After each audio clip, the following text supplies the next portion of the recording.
Hi hello छात्रों, जय हिंद। चलिए आपके लिए लाए हैं बहुत ही मस्त सवाल और बहुत ही बेहतरीन सवाल। चलिए क्या है वह देख लीजिए। यानी कि आपका सवाल है क्लास 10th एनसीईआरटी में प्रश्नावली 12.1 को पढ़ाने से पहले हम आपके लिए परिभाषा लाए हैं। क्या लाए हैं? परिभाषा लाए हैं। बहुत ही मस्त है, बहुत ही ज़बरदस्त है। इसको हम आज ऐसा बताएंगे आप लोग को कि खोपड़ी में ही घुस जाएगा पूरे डायरेक्ट।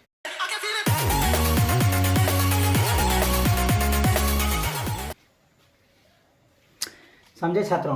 पहला नंबर क्वेश्चन क्या है वह देख लीजिए, बहुत ही इंपॉर्टेंट है। वृत्त की परिधि होता है क्रेफ्ट ऑफ ए सर्किल। यहाँ देखिए, वृत्त का परिमाप ही सामान्यतः वृत्त की परिधि होती है। वृत्त का परिमाप ही सामान्यतः वृत्त का क्या होता है बच्चों? परिधि होती है, कहलाती है। और यह वह दूरी है जो वृत्त के चारों ओर एक बार घूमने में तय की जाती है। तो हो गया। अब आगे जो बताएंगे आपको एरिया, उसका विषय में समझ लीजिए। दूसरा है वृत्त का क्षेत्रफल, area of A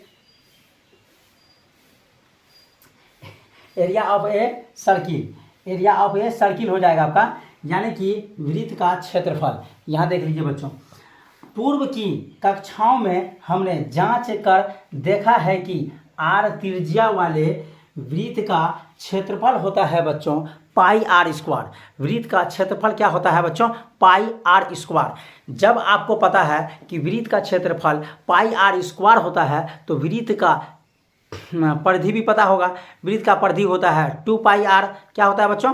2 pi are. तो ये जान गए। अब वृत्त कैसा बनता है, क्या क्या उसमें होता है, उसको हम अच्छा से आपको चित्र दे के आप उसका विषय में हम आपको बहुत ही गजब तरीका से बताते हैं। चलिए उसको रांची स्टाइल में उसको हम समझते हैं और गजब एकदम आपको बता देंगे, जो आपका डायरेक्ट खोपड़ी में ही घुस जाएगा। चलिए छात्रों, आपको हम क्या बोले थे, वृत्त बना के उसमें क्या क्या पाया जाता है वह हम आपको समझा रहे हैं बहुत ही अच्छे तरह से। क्या है पहले देख लीजिए। ये आपका आ गया वृत्त। क्या आ गया बच्चों? वृत्त। ये आपका गोल है तो क्या है बच्चों? वृत्त है। चलिए यहाँ लिख दीजिए वृत्त, दर्शा दीजिए वृत्त। अब आपको पता होना चाहिए, यहाँ पे यदि हम यहाँ पे बिंदु देते हैं तो उसको बोला जाता है बच्चों, इसको बिंदु को क्या बोला जाता है बच्चों? केंद्र बोला जाता है। इसको क्या बोला जाता है बच्चों? केंद्र बोला जाता है। केंद्र हो गया। तो ये देखिए, जब भी ऐसा होगा तो यहाँ बिंदु देंगे तो इसको केंद्र बोला जाता है। ये तो समझ गए। गोल है तो वृत्त है, ये समझ गए। लेकिन मेरे प्यारे बच्चों, जब ये गोल जो घूमता है, ये क्या इसका रास्ता तो होगा? ये रास्ता तो होगा मेरे प्यारे बच्चों, ये रास्ता तो होगा। ऐसे करके ऐसे करके ऐसे करके ये रास्ता जो होगा, इसका जो चौड़ाई मोटाई मापेंगे, इसका चौड़ाई मोटाई जो मापेंगे, ये सब चौड़ाई मोटाई जो मापेंगे उसको बोलते हैं बच्चों परिमाप। क्या बोलते हैं बच्चों? परिमाप या परिधि बोलते हैं। क्या बोलते हैं? परिधि या परिमिति बोलते हैं। क्या बोलते हैं? परिमिति। ये तीनों नाम आपका सेम है, और भी कर सकते हैं और लगा सकते हैं यहाँ की जगह पे। यानी कि आपका परिधि में आप परिधि का सूत्र क्या होता है बच्चों? 2 पाई आर। परिधि भी नाम, परिमिति भी नाम और परिमाप भी नाम। तीनों नाम आपका एक ही है। तीनों नाम एक ही है। तीनों नाम को अलग अलग दिया गया है। पर्यायवाची जैसे करते हैं, आग, अग्नि, पावक, अनल, दहन। लंबोदर का गजानन, गजमन करते हैं। आँख का नेत्र, लोचन, नयन। और उसी तरह से इसका परिमाप, परिधि, परिमिति है। ये तो समझ गए, ये केंद्र भी समझ गए। अब जो आएगा आपका वह बात समझिए, वह चीज़ क्या है वह समझ लीजिए।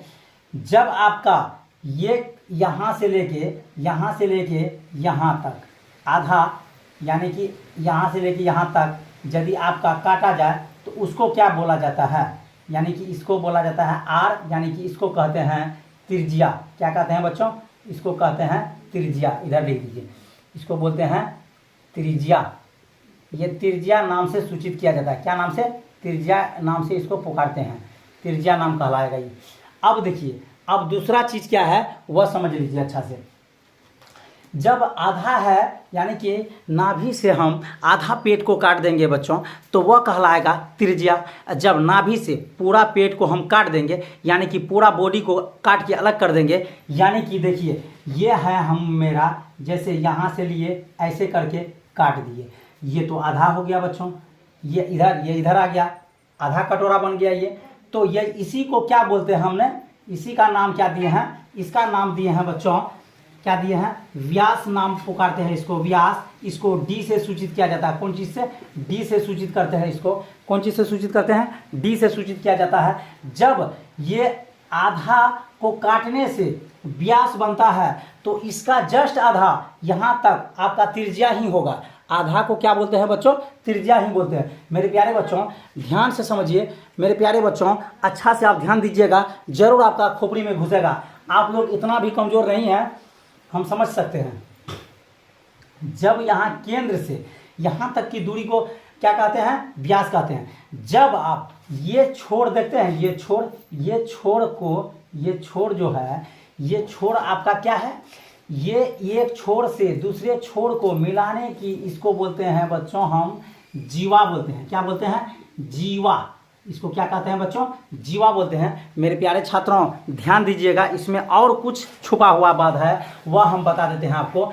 ये तो जीवा होता है, लेकिन जितना केंद्र से दूरी पे होगा उतना दूर की जीवा कहलाएगी, जितना नज़दीक होगा वह नज़दीक का जीवा कहलाएगा। यानी कि आपका सबसे नज़दीक का दूरी हो जीवा हो गया। जैसे इसको नाम दे दिया हम, इसका 1 नंबर, ये हो गया आपका 2 नंबर, ये हो गया आपका 3 नंबर, ये हो गया आपका 4 नंबर, ये हो गया आपका 5 नंबर। यानी कि 5 नंबर ये जो सर्किल खींचे हैं ये पार्श्वपाल, ये जो केंद्र से ये 5 नंबर वाला है जीवा, वह सबसे नज़दीक की जीवा कहलाएगी। और जितना इससे दूर होगा, जितना छोटा होगा, वह क्या कहलाएगा बच्चों, वह दूर का जीवा कहलाएगा। बात समझ में क्लियर आ गया आपको।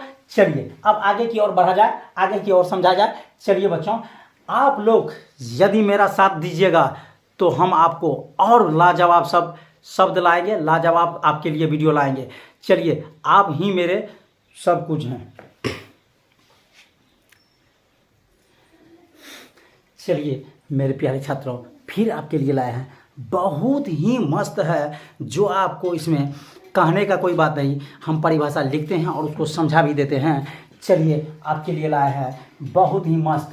चलिए मेरे प्यारे छात्रों परिभाषा लाए हैं जीवा। जीवा का विषय में हम पहले तो बता चुके हैं आपको। तो जीवा का है, क्या देखिए, किसी वृत्त के 2 बिंदु को मिलाने वाली रेखा को वृत्त की जीवा या शंड कहते हैं। दिए गए चित्र में ए बी वृत्त की रेखा है। अब देखिए यहाँ से यहाँ तक एक रेखा खींच दिए, इसका नाम दे दिए ए, इसका नाम दे दिए बी। क्या ये जीवा है ना, ई पार से ऊपर नहीं गया, ई के ये बिंदु से ये बिंदु मिलाया, यही कहलाएगा जीवा। अब चलते हैं आगे की ओर। छेदक क्या है,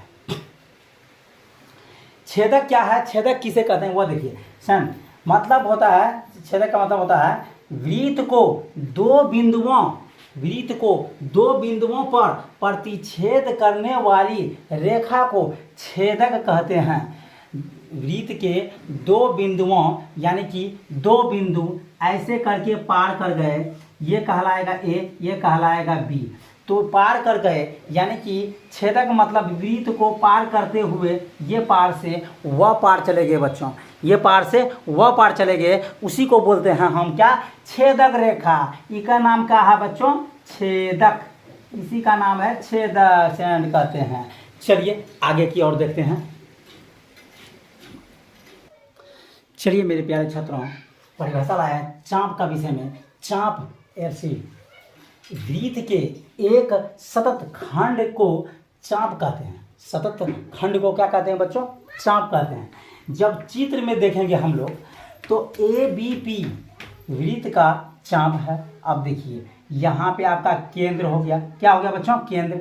यहाँ से जो इसको मिलाएंगे, यहाँ से इसको मिलाएंगे, यहाँ से यहाँ मिलाए, यहाँ से यहाँ मिलाए, तो ये जो कोण बना इसका मान लीजिए ए, ये आपका ए हो गया, यहाँ तो आपका ओ हो गया, ये हो गया आपका बी। तो देखिए ABP वृत्त का चाप है, इसे A और B से सूचित करते हैं। A और B से क्या किए, यहाँ पे देखिए, ऐसे देखिए, A और B से क्या किया बच्चों, सूचित किए हमने। ये जो कोण बनेगा वही कहलाएगा क्या, ये जो कोण बना यहाँ से यहाँ, यहाँ से यहाँ, ये जो कोण बना वही कहलाएगा APB या ABP, APB यहाँ देखिए दिया हुआ था, APB यही कहलाएगा आपको। चलिए आपको हम एग्जाम्पल देते हैं क्वेश्चन, यदि बने तो थैंक यू, नहीं बने तो तुरंत हम बताएंगे और कोशिश करते हैं आपको लिए एक क्वेश्चन जरूर देंगे आपको हम। चलिए छात्रों, आपके लिए क्लास 10 का NCERT मैथ प्रश्नावली 12.1 का पहला क्वेश्चन लाए हैं आपके लिए। एक तार को, हम पहले भी बोल चुके हैं आप लोग को, क्वेश्चन को अच्छा से यदि ढंग से पढ़ा जाए तो आपका अगला सवाल या जो भी सवाल है अच्छा से यदि सवाल को समझ गए और पढ़ लिए तो समझ लीजिए आपका दिमाग में आधा क्वेश्चन आपका आ जाएगा, यानी कि आधा आपका सॉल्व हो जाएगा दिमाग से ही। तो कॉपी कलम लीजिए, एकदम झाड़ दीजिए, धोती फाड़ के रुमाल कर देना जी। एक तार को वृत्ताकार लूप के रूप में मोड़ा जाता है, ठीक है, मोड़ा जाता है, जिसकी त्रिज्या 28 cm है। त्रिज्या यानी कि R बराबर कितना है, 28 cm है। उसे पुनः एक वर्ग के रूप में मोड़ दिया जाता है, तो वर्ग की भुजा ज्ञात करें। वर्ग का क्या बोल रहा है बच्चों, भुजा ज्ञात करने के लिए। तो आपको पता होना चाहिए, हमको लिखना है यहाँ पे तार, इसलिए तार की लंबाई बराबर वृत्त यानी कि सर्किल, वृत्त जो गोल है, वृत्त का परिमाप, आपको पता है परिमाप का सूत्र होता है 2πr। तो देखिए, तो आपका क्या हो जाएगा बच्चों, वृत्त का परिमाप होता है 2πr, तो यहाँ पे आप 2πr लगा सकते हैं। यहाँ पे क्या लगा सकते हैं आप, 2πr लगा सकते हैं, 2πr। तो आपको r का वैल्यू पता है, पाई का वैल्यू पता है, आप एकदम खटाक से बना लीजिए इसको, कौन दिक्कत है इसमें। चलिए 2 के जगह पे 2 दिए, पाई का मान 22 ओह सॉरी, यहाँ पे इधर करना है इसको, 2 पाई का मान 22/7, त्रिज्या का वैल्यू आपका 28 है। तो इससे अब कटेगा क्या, कटेगा तो कटाइए, कितना कटेगा बच्चों, 7 चौके 28 हो गया, तो बचा क्या, 22 दूना 44, 22 दूना हो गया आपका 44, और 44 से गुना कर दीजिए 4, 4 चौक 16, 84, 4 चौक 16, 1 17, यानी कि हो गया आपका, ये क्या हो गया, परिधि हो गया 176 सेंटीमीटर। तो आपको निकालने क्या बोल रहा है, वर्ग की परिमिति, या अब देखिए, इसलिए वर्ग की परिमिति यानी कि परिमाप बोलिए या परिमिति बोलिए या परिधि बोलिए। तो वर्ग का परिमिति यानी कि परिमाप क्या होता है, तो इसका होता है तार की लंबाई। क्या होता है बच्चों, तार की लंबाई। तो तार का लंबाई आपका जो निकला है वह कितना निकला है बच्चों, 176। यहाँ देखिए, तार का लंबाई 176 सेंटीमीटर निकला है। तार का लंबाई है ये, तार का लंबाई निकल गया। आपको निकालने क्या बोल रहा है, वर्ग की भुजा बोल रहा है निकालने, अतः लिख दीजिए यहाँ, अतः वर्ग का भुजा बोल रहा है बच्चों, वर्ग का क्या बोल रहा है बच्चों, भुजा बोल रहा है। तो लिखिए, अतः वर्ग का भुजा, तो लंबाई आपका दिया हुआ है, अब भुजा भी आपका दिया गया है 4, तो निकाल दीजिए आप, उस पर आपको निकल जाएगा। तो ध्यान दीजिएगा क्या होगा, ये चीज देखिए, यानी कि 176 बटे हो जाएगा 4, 4 से इसको कटा दीजिए, 4 चौक 16, 6 4 चौक 16 का, ओह सॉरी, 4 चौक 16, 4 1 बचा, 4 चौक 16, यानी कि निकल गया आपका 44 सेंटीमीटर। आप इसको स्क्रीनशॉट लेना चाहते हैं बच्चों, स्क्रीनशॉट ले सकते हैं। 44 ही आपका आंसर निकल गया है, ये सटीक है और बहुत ही आपको हम बहुत ही अच्छा तरह से बताए हैं बच्चों। चलिए अगला, अब जो आपको क्वेश्चन डालेंगे वो आपको कमेंट्स करके हमको बताना है, ये क्वेश्चन आपसे बनेगा तो ठीक है, नहीं तो कल हम फिर आपके लिए आ रहे हैं, कल हम आपको सॉल्व करके बताएंगे। देखिए कमेंट सेक्शन में आपको कमेंट्स करके हमको बताना है, तो अभी तभी हम बोल दिए थे आपको।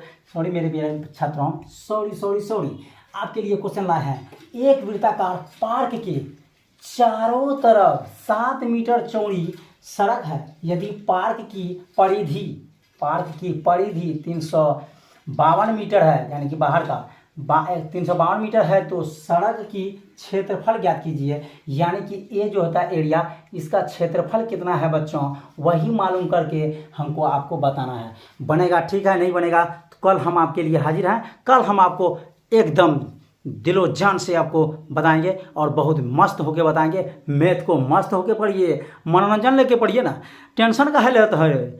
हम है ना आपके लिए बहुत ही अच्छा से तरह से आपको दिमाग में खोपड़ी में ही डायरेक्ट घुस जाएगा। आप टेंशन मत लीजिए, कॉपी कलम के साथ बैठिए। जब भी बैठते हैं हम आपके लिए हाजिर हैं। चलिए थोड़ा सा आपके लिए 2 लाइन का हम मोटिवेशन लाए हैं, वो आप सुन लीजिए और पढ़ भी लीजिए। चलिए छात्रों, आपके लिए हम बोले थे ना 2 लाइन का कुछ न कुछ लाएंगे, और यही है आपका 2 लाइन। पढ़िए इसको मस्त से और मस्त होके रहिए। भुजाओं की ताकत खत्म होने पर इंसान हथेलियों में भविष्य ढूंढते हैं। जय हिंद, वंदे मातरम।